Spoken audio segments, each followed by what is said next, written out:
What if I told you one of hip-hop's wildest legends actually died and then came back to life in a morgue? A man so small in size, yet so larger than life, that every rapper who's ever crossed his path carries a story they still can't believe.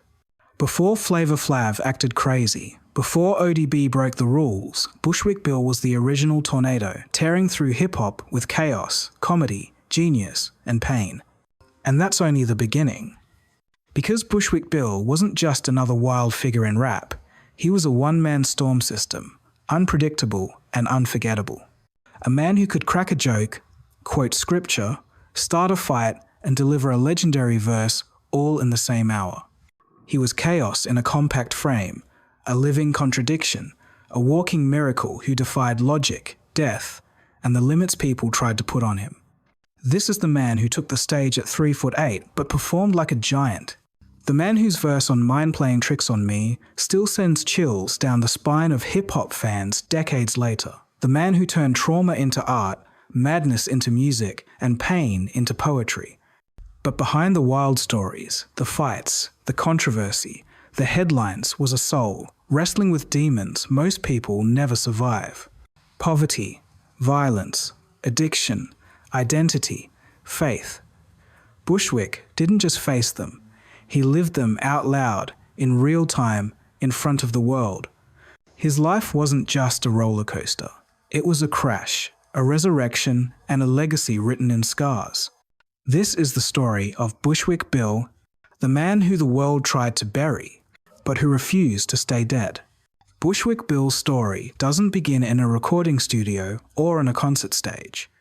It begins in chaos, real, raw, life or death chaos. Before he ever became the wild, unpredictable heartbeat of the Geto Boys, he was Richard William Stephen Shaw, a tiny breech-birth baby fighting to survive as he entered the world backwards, feet first, with doctors believing neither he nor his mother would make it. His first moments on Earth were a battle, and that would become the pattern of his entire life. Born in Kingston, Jamaica, raised in the poverty-stricken streets of Trenchtown, Bushwick, Bill entered life already defying the rules. His family escaped Jamaica's political violence in the early 1970 seconds, fleeing to America with 9 children and little more than hope. They settled in Brooklyn's Bushwick neighborhood, a place burning with crime, drugs, and the early spark of something new, something called hip-hop. While the streets outside were filled with danger, Bill found himself drawn to the culture exploding around him. Breakdancing, graffiti, the booming echo of sound systems inherited from Caribbean roots. But the world wasn't kind to a child his size. At 3 feet tall, Bill was mocked, bullied, underestimated. People saw a dwarf, never the fire that lived inside him. And when they pushed him, he pushed back, twice as hard. His small frame hid Popeye's strength, a fierce spirit, and a mind sharper than anyone realized. He survived the early crack epidemic, saw dead bodies on sidewalks, watched friends disappear into addiction and prison. But he also found something unexpected: faith. A movie called The Cross and The Switchblade changed him. Suddenly, this wild, angry street kid wanted to understand God. He studied the Bible with the same intensity most kids studied rap lyrics. By the time he hit his teens, he had left New York entirely, traveling to Minnesota to attend Bible college. And not only did he attend, he graduated at the top of his class, on track to become a missionary in India. Yes, Bushwick Bill, the wildest member of the Geto Boys, the same man who would later rap about horror, violence, and twisted psychology, was originally preparing to build schools and irrigation systems overseas as a servant of God. But destiny had a sharp turn waiting. Before leaving for India, he visited his sister in Houston. What he saw there changed everything. Cars shaking with bass, clubs thumping with southern sound, and a new kind of hip-hop energy that felt alive, bigger than life, bigger than anything he'd felt before. And Bill knew this was where he belonged. A chance walk into a club called the Rhinestone Wrangler became the doorway to his new life. A DJ noticed his dancing, another DJ saw his energy, and soon he was being introduced to a man who would alter the course of hip-hop forever. J. Prince, the founder of Rap-A-Lot Records. Bill became a hype man, then a member, then the voice and wild spirit of a group that would shake the entire industry, the Geto Boys. But the rise to fame didn't erase the darkness. Bill carried trauma, anger, faith, madness, and brilliance all tangled together. His story wasn't just about music, it was about survival. And soon, the world would witness just how thin the line between life and death could be for Bushwick Bill. Bushwick Bill's rise into hip-hop wasn't planned, strategic, or guided by any mentor. It was accidental, born from curiosity, boredom, and the kind of fate that only seems to strike those destined to live unforgettable lives. When he first entered the Rhinestone Wrangler, a Houston club packed with bass-heavy speakers and raw southern energy, he wasn't trying to impress anyone. He wasn't trying to be a rapper. He wasn't even trying to get a job. He just wanted something to do. Yet within minutes, the entire room froze, watching this tiny Jamaican kid move across the floor with the charisma of a superstar. Locking, popping, breaking, the man could dance. Even more than that, he was magnetic. DJ Lonnie Mac noticed immediately. DJ Ready Red noticed even faster. Ready Red, who was from New Jersey and understood East Coast hip-hop deeply, saw something special in Bill and eventually moved in with him and his sister. Bill had no idea that this friendship would become one of the foundation stones of Southern rap history. At this point, the Geto Boys already existed, but the lineup was unstable, falling apart, shifting constantly. Jay Prince, the mastermind behind Rap-A-Lot, was still trying to build something solid. Bill joined the group not as a rapper, but as a hype man and dancer. No one, including Bill himself, thought he would ever touch the mic. But the streets of Houston had other plans. Bill was surrounded by rappers every day, by chaos, competition, egos, and personalities bigger than buildings.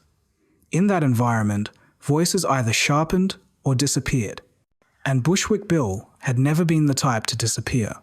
The moment everything changed was during the creation of the Geto Boys' second lineup. Prince, Johnny C, and Jukebox were gone. Jay Prince recruited Willie D, a lyrical street general with a voice like a Punch and Scarface, a young, deeply intelligent writer with a dark mind and raw storytelling ability. And then there was Bushwick, the smallest man in the room, but the only one you couldn't ignore. On their groundbreaking independent album Grip It, On That Other Level, Bill rapped for the first time. His breakout moment was Size Ain't Shit, a song Willie D wrote for him, but Bill delivered it with such fire that fans instantly locked onto him. He didn't sound like anyone else. His high-pitched, unpredictable delivery, his wild energy, his comedic timing, it was like the voice of a cartoon villain in a horror movie, but real, raw, and street, and people loved it. Soon, he wasn't the hype man. He wasn't the dancer. He was Bushwick Bill, the third pillar of a group that was about to explode. Then came Rick Rubin, the legendary producer whose resume already included Run DMC, Beastie Boys, LL Cool J, and who would soon reshape the entire rock and rap world. Rubin loved the Geto Boys sound, but believed it needed polishing, restructuring, and a bigger push. But there was a problem. Their lyrics were too raw, too violent, too sexual, too real. Songs like Mind of a Lunatic, Gangster of Love, and Assassins were so extreme that major labels refused to distribute the record. Warner Brothers backed out, Geffen backed out. The media attacked them, calling their music a mix of NWA's violence and Two Live Crew's nastiness. The Geto Boys became public enemy #1 in hip-hop. And Bushwick Bill, tiny, chaotic, unpredictable, became the face of the controversy. Reporters wanted to talk to him. Activists wanted to ban him. Politicians wanted to blame him. And Bill loved the attention. He told the press their music wasn't fantasy, it was a mirror. A reflection of the streets. A reflection of America. If it's on the news, he said, why can't it be on a record? The Geto Boys were building a legacy, a cult following, and a sound that would define Southern hip-hop forever. But just when the group was rising, just when their names were finally reaching the national stage, Bushwick Bill's life would take the darkest, most unbelievable turn imaginable. A night of drugs. A moment of madness. A gun. A girlfriend. A scream. A shot. And the death of Bushwick Bill, followed by the most shocking resurrection in hip-hop history. He always said his mind was a battlefield. But on the 19th of June 1991, that battlefield finally detonated. Bushwick Bill had spent the entire day drifting in and out of a fog of Everclear, Crown Royal, gin, weed laced with PCP, and a hurricane of thoughts he couldn't outrun. He was 25, exhausted, spiritually cracked, and convinced the only thing left in life worth giving was his own death. To him, dying wasn't an escape, it was an insurance payout, a final chance to leave something behind for the people he loved. And that's when everything spiraled. When he got home that night, the world around him tilted. His heartbeat wasn't a rhythm anymore, it was a countdown. He picked a fight with his girlfriend, pushed her, screamed at her, begged her to do the one thing he couldn't bring himself to do. When she refused, he grabbed her 2-year-old child, held him near a window, and demanded she shoot him before he threw the boy. This wasn't rage. It was a man drowning. Then the gun fired. A flash. A scream. A sound that split his world in half. The bullet entered through his right eye, and in one violent instant, Bushwick Bill collapsed into eternity. The medics pronounced him dead, DOA. Time of death, approximately 4:35 a.m. Tutek, a metal drawer, a body bag cooling on a fluorescent morgue lights. But Bushwick Bill wasn't done. 2 hours and 45 minutes later, in a room filled with silence and the frozen faces of the dead, something impossible happened. His chest rose. His eyes opened well, one eye, and he realized he was staring at his own death certificate.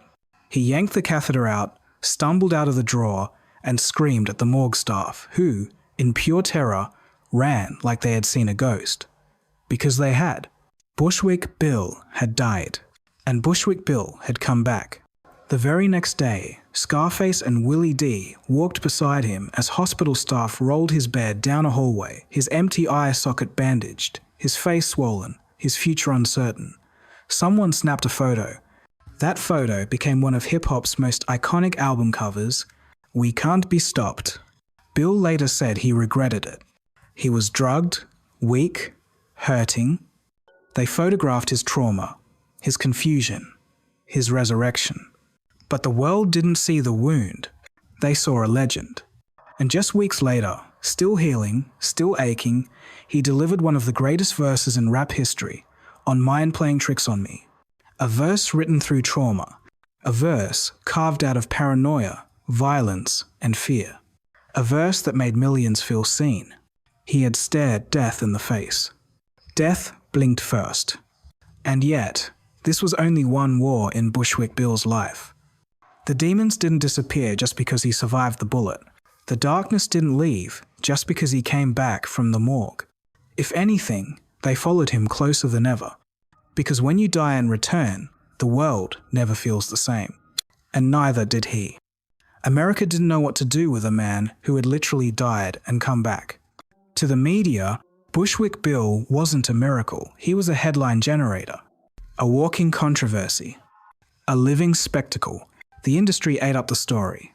The dwarf rapper who got shot in the eye. They replayed the narrative again and again, never pausing to ask what kind of pain could push a man to hand someone a gun and beg them to take his life. They didn't see a wounded human being. They saw ratings, sound bites, shock value. He was hip-hop's wildcard, hip-hop's Frankenstein, hip-hop's cautionary tale, depending on who you asked. And yet, the Geto Boys kept rising. Mind Playing Tricks on Me climbed the charts, blasting out of car windows across America. Mental health wasn't a conversation back then. Not in rap, not in the black community, not in the streets. But Bushwick Bill had forced it onto the table long before the world was willing to discuss it. His verse was a confession disguised as a war story, and millions felt their own anxiety reflected back at them for the first time. But fame didn't fix him. The bullet didn't cleanse him. Resurrection didn't grant peace. The more the world celebrated Bushwick Bill the icon, The more Richard Shaw the man crumbled. Addiction stalked him like a shadow weed. Alcohol, pills, lean, powders, whatever could numb the noise. The scars around his missing eye healed on the outside, but inside, something stayed cracked. His guilt over the shooting, his unresolved trauma, the weight of survival, none of it left. Meanwhile, America loved the chaos, but ignored the cause. He appeared on The Chronic, on Martin, in films, at clubs, on endless tours. Every city had a wild Bushwick story.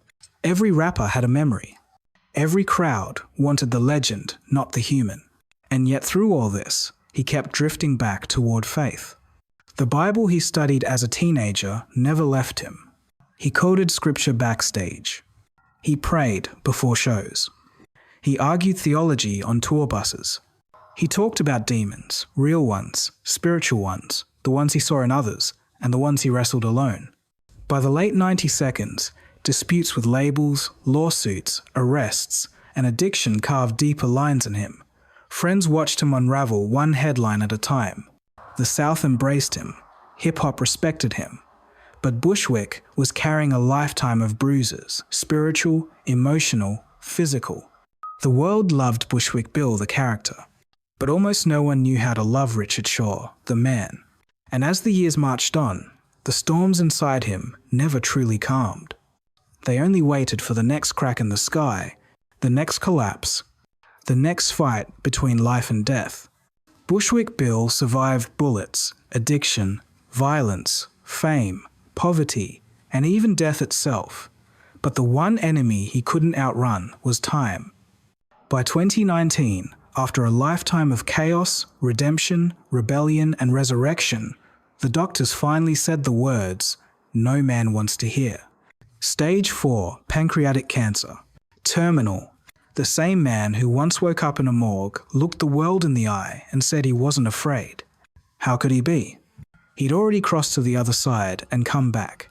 Death wasn't a mystery to him, it was a neighbor he had already shaken hands with. But he was angry. Not at God. Not a fate. At the industry. At the way his diagnosis was turned into a marketing tool, a tour title, a farewell spectacle. Bushwick wanted to fight cancer his way, with honesty, rawness, and the same rebellious spirit he carried since the streets of Brooklyn. So he cancelled the reunion tour and created his own. Fuck cancer. 10% of every show would go toward other cancer patients. It wasn't about fame anymore. It was about purpose. But the disease moved faster than the tour dates could. By June, Bushwick Bill Richard Shaw ran out of tomorrows. On the 9th of June 2019, the world lost one of hip-hop's most unforgettable souls. Not a caricature, not a spectacle, not the crazy dwarf rapper. A man, a son, a father, a believer, a survivor who simply couldn't survive anymore. His death shook the hip-hop community because Bushwick wasn't just a rapper, he was a piece of cultural DNA. The Geto Boys didn't just make music, they changed the emotional language of hip-hop. They were the first to talk openly about psychosis, paranoia, depression, childhood trauma, spiritual warfare, decades before mental health became a hashtag. And no verse in rap history captures that pain more honestly than Bushwick Bill's final bars on Mind Playing Tricks on Me. He turned fear into poetry. He turned nightmares into art. He turned suffering into legacy. And that legacy still stands. To this day, documentaries are being developed. His book, Why Bushwick Bill Matters, is studied in classes. His son, young Tane XW, continues the name. Scarface and Willie D still tell their stories. And hip-hop, Southern hip-hop, especially owes him a debt it can never repay. Bushwick Bill never wanted to be a legend. He wanted to be heard. He wanted to matter. He wanted to live long enough to rewrite his ending. He didn't get that chance. But what he did leave behind is a legacy too raw to erase, too honest to ignore, and too powerful to forget. Bushwick Bill didn't just cheat death once. He cheated obscurity forever. 52 years old. A wild soul. A broken genius. A pioneer. A miracle. Rest in peace, Bushwick Bill.